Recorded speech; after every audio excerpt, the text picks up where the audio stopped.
I'm delighted to welcome today Noelle Morgan, who is a leadership coach. Welcome, Noelle. Hello, hello, hello. Delighted to be here, Elaine. Thank you. Fabulous. So you are in the Cotswolds in the UK, I believe? In the beautiful sunny Cotswolds in the UK today. So yes, it's a glorious day. Fabulous, fabulous. And leadership coaching, is that women and men or just women, or what kind of specialism is it that you have? At the moment, although I have coached men, at the moment my focus is on female leaders, whether that is leadership in a corporate setting or leadership in, you know, in your personal life. But yeah, the focus is mainly women at the moment. Cool. Okay. And is there any particular industry sector that you're passionate about, that you know lots more than the average bunny does? I'm not sure I know lots more than the average bear in anything really, but my background before I went into coaching was 20 years in global HR in pharmaceuticals. So my industry, in terms of the women that I'm attracting, tend to be 9 out of 10 tend to be in the pharmaceutical healthcare arena, which is perfect because I spent 20 years playing around in big and small pharma, so I understand kind of like the politics and the bureaucracy and all of that lovely stuff. Okay, it's interesting, isn't it, how every industry sector has its jargon. So I was in, hundreds of years ago, I was in law firms and accountancy practices, so I can speak legalese and accountancy, and from the inside out. They're different organisations, aren't they, to the average, although every organisation thinks it's special, but bottom line is we've all got the same issues, you know, strategy and HR and recruitment and wellness and finances and, you know, sales, marketing, it goes on and on. Yeah. So what type of challenges do your clients typically come to you with? So the majority of women that I coach actually have a similar journey to me, which is no surprising. So it's about women who kind of like keep themselves small, struggle to speak up, struggle to use their voice, maybe have difficulty putting in place boundaries, have difficulty expressing their emotions, or expressing any emotions, or expressing emotions appropriately. So those are the types of, would I call it challenges? Those are the types of women. I mean, the women who come to me are bright, they're fantastic. You know, they're already successful and being amazing in everything they do. And there are, as we all do, there are aspects that can like hold them back and block them. So those are the types of challenges, if we're going to use that word, that I work with. It's interesting you say, you know, clever people, but then not necessarily speaking up for themselves. And this happens a lot with the people that I serve, those who are very eager to please others, but don't necessarily look after themselves. And that's where the health issues come. So I'm obviously talking from a health perspective. And when we don't speak openly, when we don't express our emotions, we hold them in. And then by default, if we're holding their emotions in, we become ill. Absolutely. So it's an ever decreasing circle. Yeah. And it's funny that, and I forgot to mention it, but I work with a lot of women who are people pleasers. And it's kind of, it's sadly, it's almost like the women's role. It's expected that we do everything, we hold it all together, we don't ask for help, we're all about everybody else. And then it's kind of like, you know, who takes care of me? And as you said, if you don't express yourself, and if you don't speak up, and if you don't ask for what you want, then you get kind of like frustrated. And then where does all that energy go? Where does all that frustration go? And I know your focus is obviously health, but it's got to come out. It's got to come out somewhere. And And I totally agree. I mean, as you know, I've got chronic health problems. And I don't think it's any surprise or any coincidence that my childhood was traumatic. So I don't think there's always a mind-body connection. I'm not going to say that, but I think there is some link some of the time. Yeah. Well, I would step out and categorically say that there definitely is a mind-body connection. And this is why lots of the psychologists and psychotherapists and so on, they go back to childhood to unravel, you know, what was it that happened at this age or that age that caused you to be the person you are today, and limiting beliefs and all that kind of stuff. And you've done all this in psychology. You're highly trained, aren't you, in various different disciplines? Yeah, I mean, it's interesting. I mean, I've got asthma and bronchiectasis, and I think I told you that before, 2 long-term, non-curable lung conditions. And I was thinking, you know, in terms of before we got on the call, and because I just read something about this mind-body connection. And I wonder, when we talk about kind of like genetics and stuff that has been passed down the line. So perhaps, you know, my grandmother had asthma, you know, it runs in the family. I wonder how much of, is it genetics or is it? There is various schools of thought on this, but the leading schools are now, when I say schools, individual people who are highly informed about this area. So it's about epigenetics. So yes, you have the genetic predisposition from your forebearers, and that can go back 4 or 5 generations, much as it can do in terms of behaviour. So I work in health and wellbeing, but also in behaviour analysis. And it's said that the behaviour patterns can go back 5 generations, and with health, it can go back 4 generations. Wow. So yes, it is all linked, but equally, you are not your genetic predisposition just because my father died of cancer. My whole family, if I could throw up, you know, any kind of health condition, you'll find it somewhere in my family, somewhere along the line. So, but just because they died of these conditions doesn't mean to say that I'm going to get them.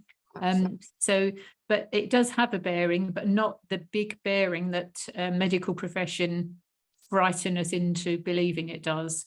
In cancer, for example, it's only 5% genetics, and the rest is in our hands, and it's lifestyle related and mind-body connection. It's absolutely huge. Asthma is completely reversible. It doesn't have to be lifelong debilitating thing, but you've also got another condition, so that's obviously has an impact. So everybody is individual, everybody's body is different, and as their mind is different. So when you're coaching these women who've got this predisposition, shall we say, to be people pleasers, where do you start? How do you begin a coaching session? Where do you first start?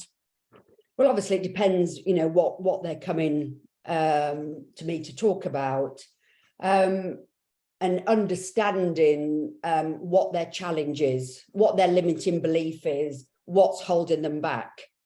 Because they come to me and everything is kind of on the outside, it's all rosy. And as I said, they're, you know, smart, they're intelligent, everything looks good on the outside, as it does for all of us. And then it's about focusing on, you know, listening to their story and focusing on the aspects that perhaps aren't working quite so well. It's a bit like riding a bike or riding a tricycle, kind of like, and one of the wheels is a bit like, ee. So you go along smoothly, and there's just something that's kind of like knocking you off balance. Yeah. You mentioned limiting beliefs.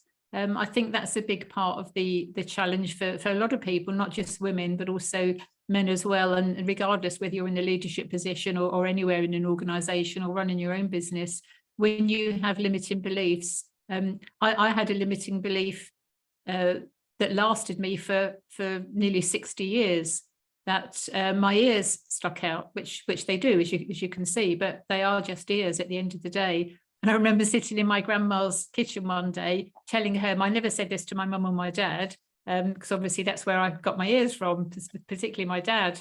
And I said to her about this. So she said, oh, don't worry, dear. She said, all you need to do when you read a book, you do this. So for those who are on audio, I'm putting my elbows on my table, my desk, and putting my hands over my ears. So she said, you do this, and then you turn the page over, and then you put your hand back, and so on. And she said, and eventually, you know, it'll be. So for years, I mean, I'm going like nearly 60 years. I'm 66 now, 60 freaking years. That's how I read a book. I mean, for goodness sake, it's laughable, isn't it? It really is. But that's a light-hearted look at limiting beliefs. But we believe these things, don't we? You know, isn't it interesting? Because obviously I've spoken to you a couple of times, both on video, and that is not something that I see in you, yeah, or have ever seen in you. And then as soon as you mention it, yeah, then you focus on it. yeah. Don't Now look at the ears. on your Oh, what ears. ears? These ears, you know. Yes, what sticky out Yeah. ears. Yeah, And that's the thing, isn't it? The limiting belief that you hold, you know, you've been given it, or you've carried it around yeah, for 60 years, and you've kind of like carried it in this rucksack full of other stuff, full of other bricks, until you realize, you said you were carrying it for 60 years. Hang on, what the hell? Yeah. Why am I holding on to this? yeah, Because the only person who sees it or who believes it is you. yes, You as in the case of Elaine, but you as in the person who's holding the limiting belief.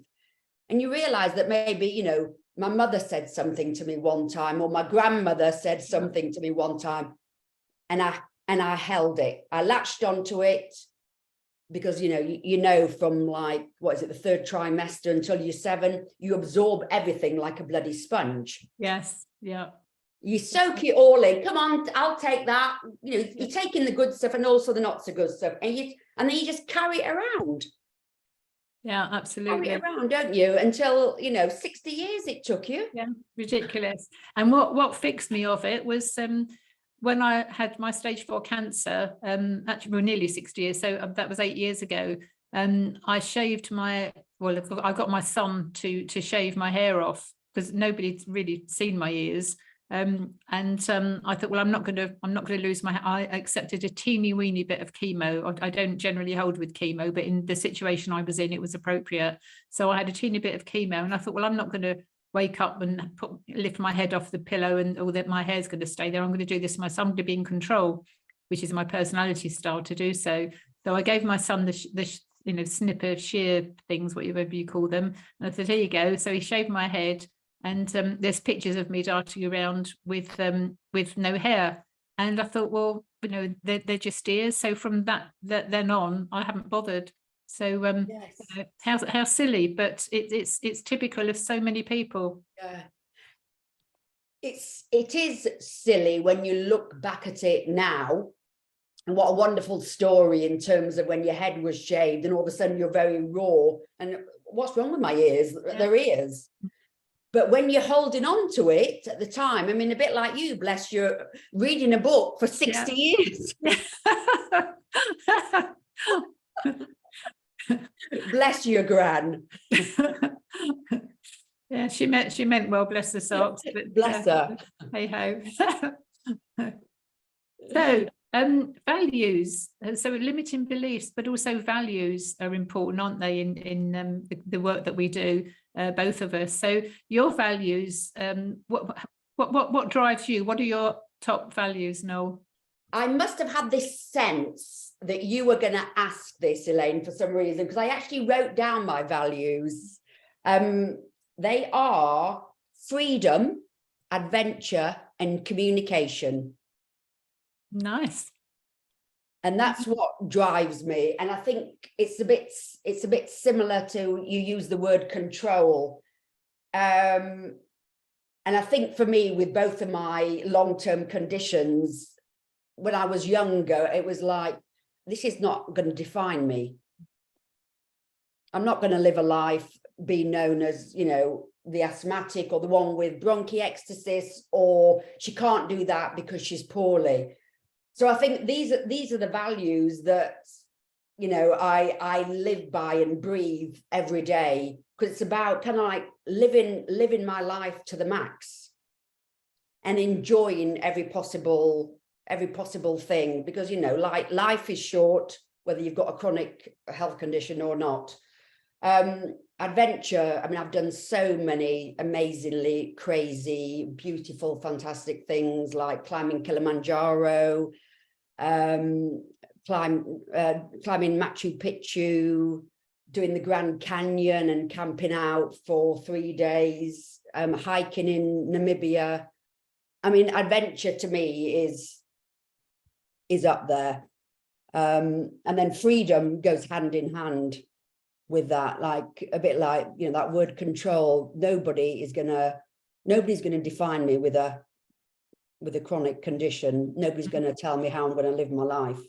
And I think I told you last time we met that I was told when I was younger that I would never run.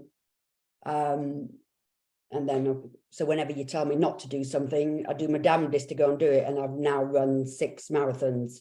Wow. So that for me is freedom of thought, freedom of expression, and communication. I just love talking. I love talking to like-minded people. I think communication is so important, because if you don't talk, then kind of like people make assumptions. If you don't ask for what you need, hello, people pleasing, which was one of my challenges back then.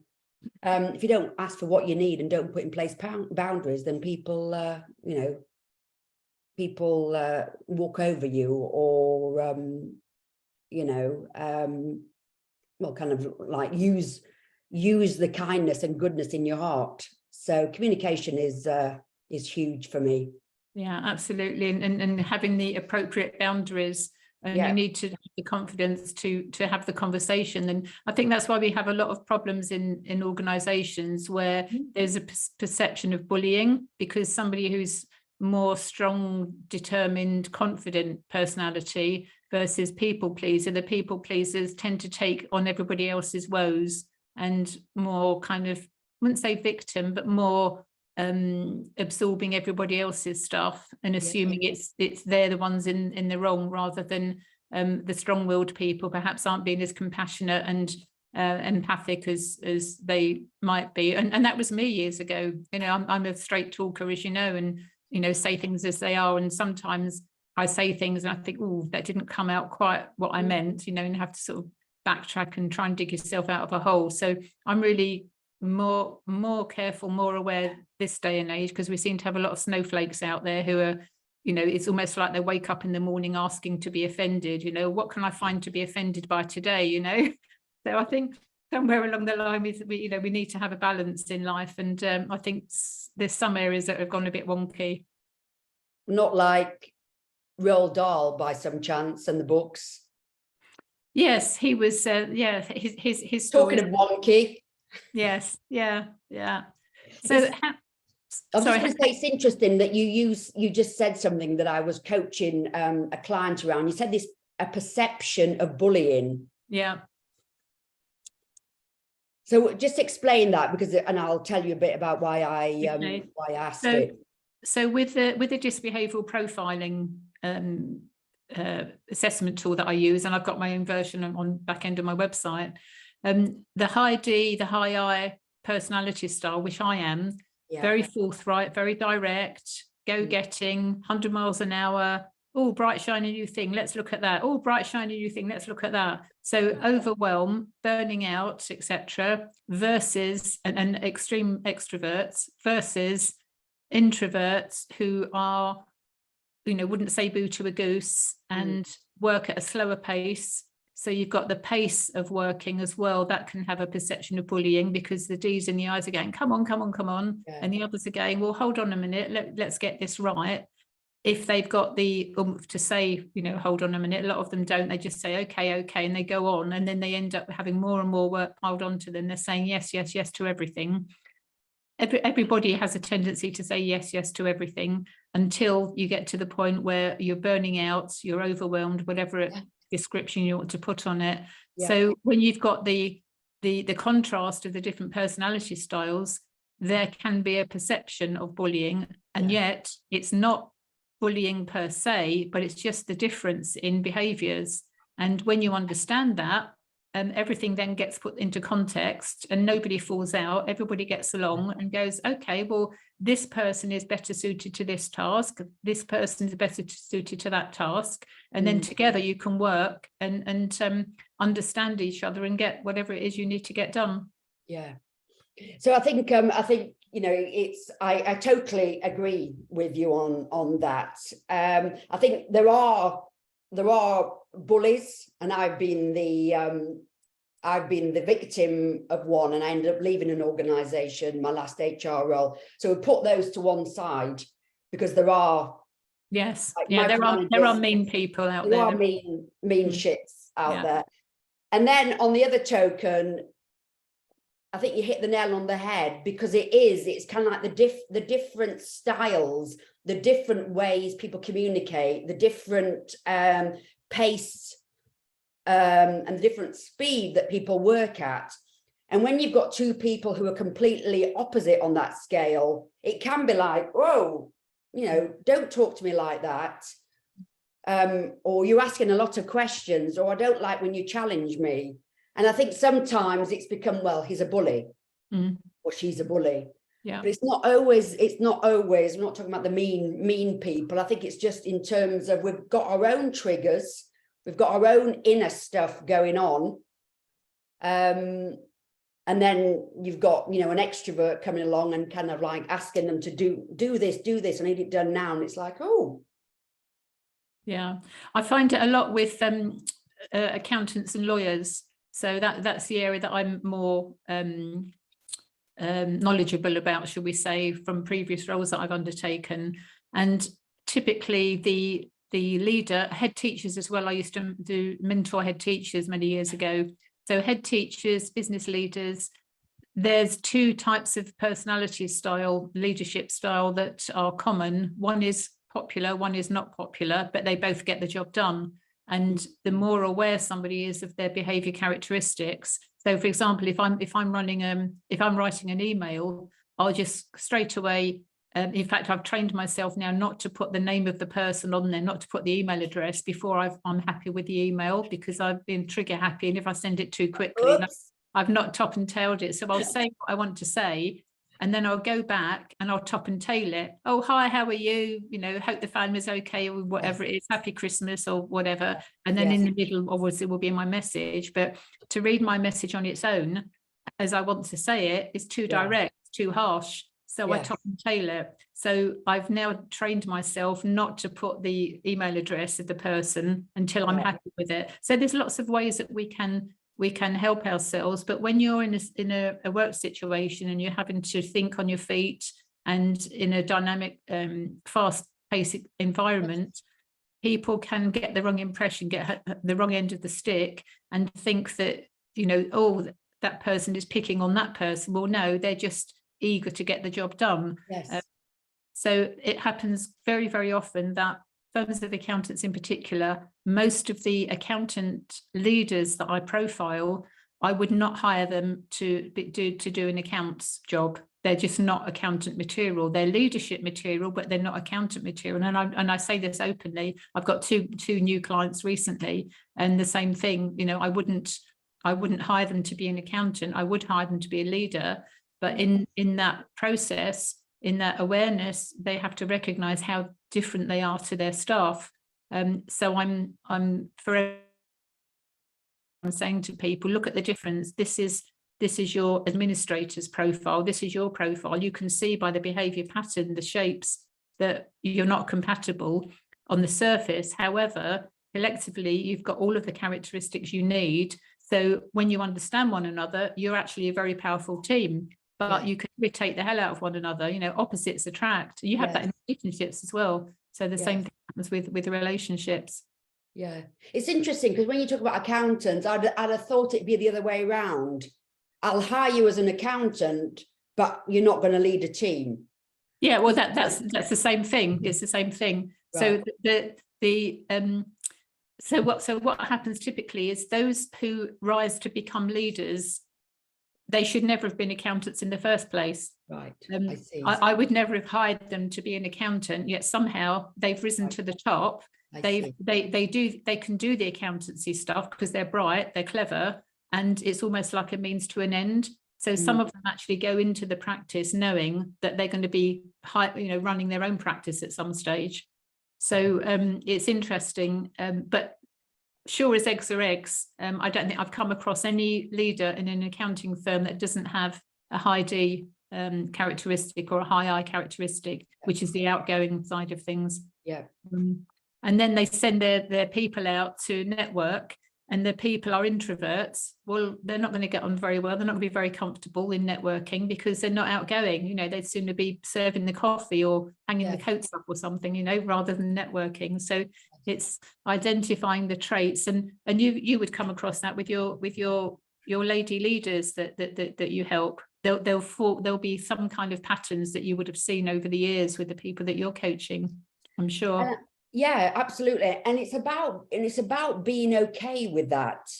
I think it's because I think sometimes we try and kind of like fit everyone into our own definition of what success should look like. And therefore you're an accountant, or you're a pharmaceutical executive, and therefore you should be able to stand on a stage, and therefore you should have be able to present, and therefore you should be able to communicate in X, Y, and Z. And not everyone. I think it's about celebrating the uniqueness and diversity of everybody, and recognizing that you are going to have accountants who actually don't enjoy going out and networking with people, but they are bloody good at doing this or that. Yeah, absolutely. And I think sometimes it's kind of like, square peg, round hole. Yeah, I call them squegs. And that's, I help firms with the recruitment. I'm not a recruiter per se, but I help in the recruitment process. I can identify whether somebody is going to be suitable for the role that the managing partner wants them to fulfill. So we have different personality traits for salespeople and marketing people, different traits for HR, for accountants, lawyers, engineers, web designers, creatives. Everybody's got a unique gift, but their behavior pattern, we can train for skills, but we can't train for behavior. Our behavior, like you said, by the time we're about 7 years old, the lid is on. Our beliefs, our ingrained conditioning is done, and we carry that with us the rest of our life. So we can be trained for any kind of skill acquisition, but in terms of the natural behavior traits, we are who we are, and the sooner we understand that, the better. Yes, as soon as we understand that and be compassionate with ourselves, and recognize that it's okay. Yeah, absolutely.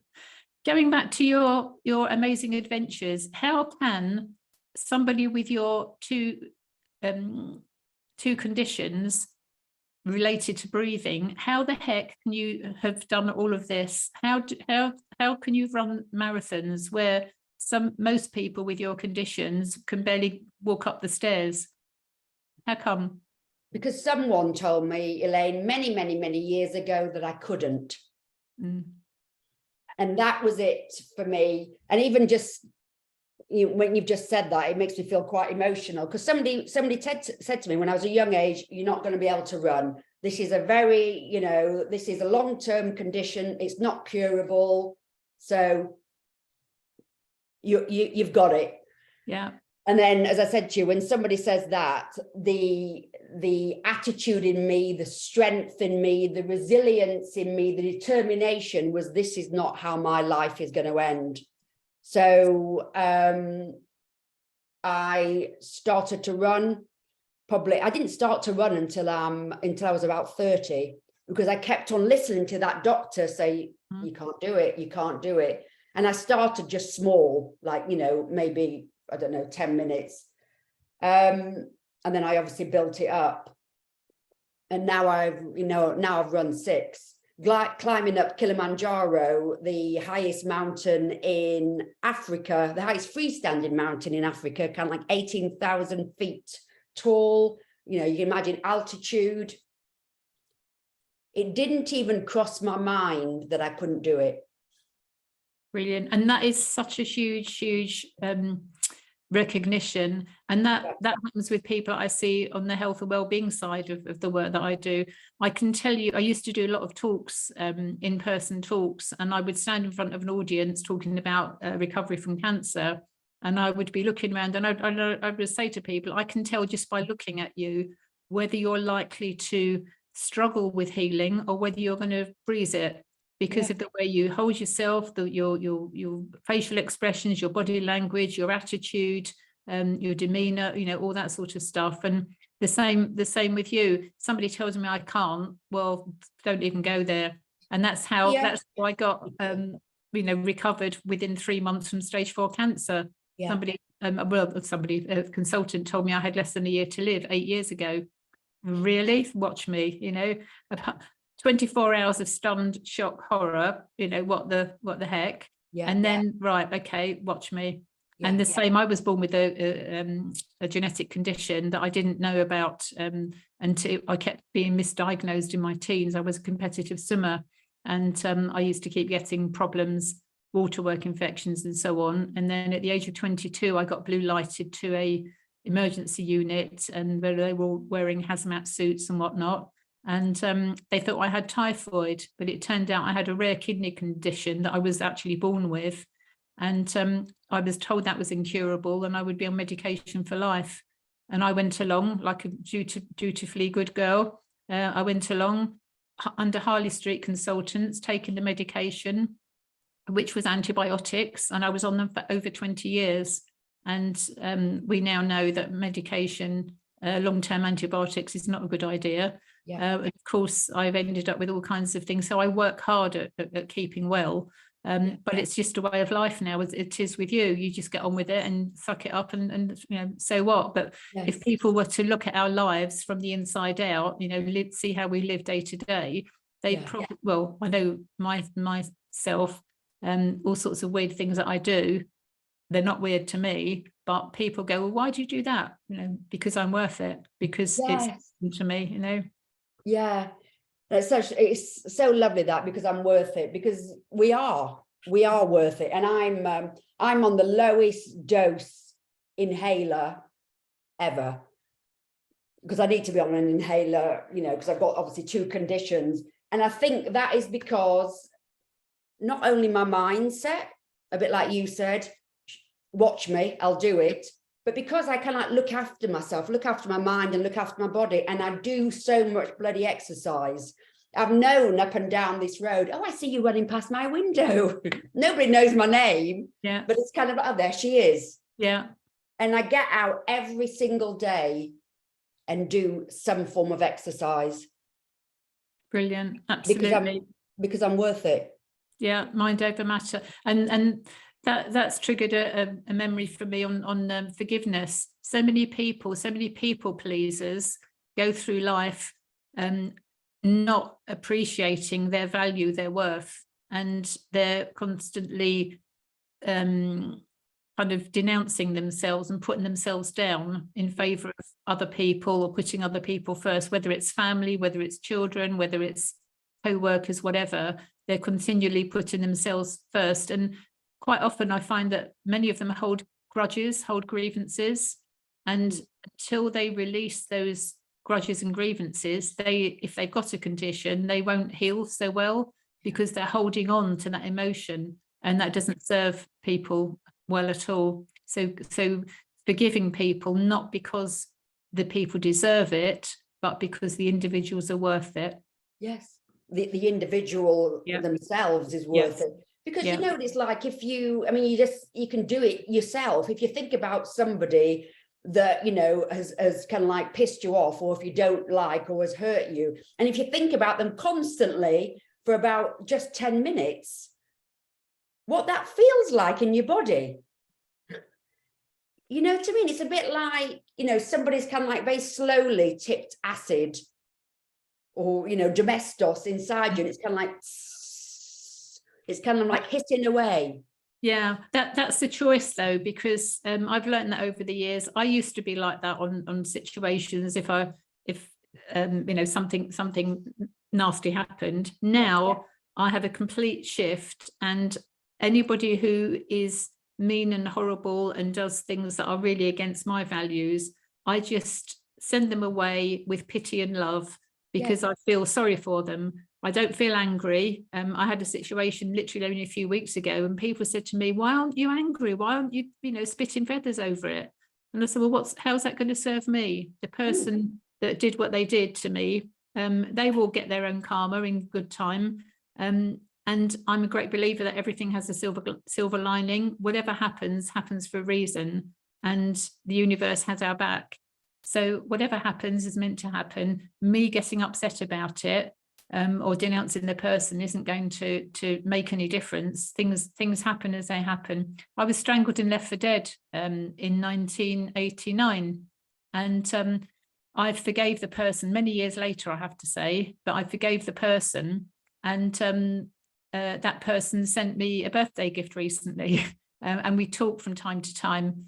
And when we did meet many years later, the person apologized and publicly in front of quite a few people. And I said, oh, don't worry. I said, I forgave you years ago, really? I said, yes, not because you deserve it, but because I'm worth it. And that is such a profound thing to do. And that sits with me often when I see people getting upset about things and think, why waste your energy? You need your energy for yourself, for your own healing. And I'm not going to get stressed out for anybody. I can't afford to have any more cancers. I've had 4 is quite enough, thank you. And they kept coming to me because I wasn't listening. I wasn't paying attention. So I'm in control. It's my life. And there we are. I'm worth it. That's powerful. I mean, that's just sent shivers. That's just sent shivers down my whole body. But it's very hard with forgiveness, because I think there's so much out there in terms of you've got to forgive, and you've got to do it in your own time. And I think you said 1989 it happened, and then several years later. But then when you do, kind of like the release is like, because they don't know, they don't care. They don't give a shit. And you're holding all this anger and rightly so, you're holding all this anger and angst and upset and bitterness, and meanwhile they're just carrying on with their life. So you do it for yourself. That's the only reason you forgive, isn't it? Exactly. It's worth it. Yeah, exactly. So you're amazing how you've done all these things. What's next? What have you got lined up next? Exciting things, adventures and so on? Well, I said to myself that number 6 would be my last marathon, but I think I've lied to myself, because there's something in there, Elaine, that I'm not quite ready to let it go. So I don't know that at the moment. I want to do some more climbing. I don't know what that is going to look like. I want to do some more hiking, so I need to start exploring and seeing what other mountains I can climb. But I'm just looking for more adventure. So whether that's running or hiking or climbing, it's going to be something along that line. Brilliant. Because that's what kind of like keeps me going. Brilliant. You're an inspiration for sure. So how do people get hold of you, Noelle, if they'd like to have a chat with you about any of the above and the coaching that you provide? Any of the above? Yes, you can find me on LinkedIn, Noelle Morgan, or you can email me at hello@coachnoelle.com. Marvellous. And spell Noelle for those listening on audio. NOELLE. Think of Christmas, and I was born in June. So okay, go figure. Okay, lovely to speak with you, Noelle. Thank you so much for your time today. Thank you, Elaine. I really enjoyed chatting with you.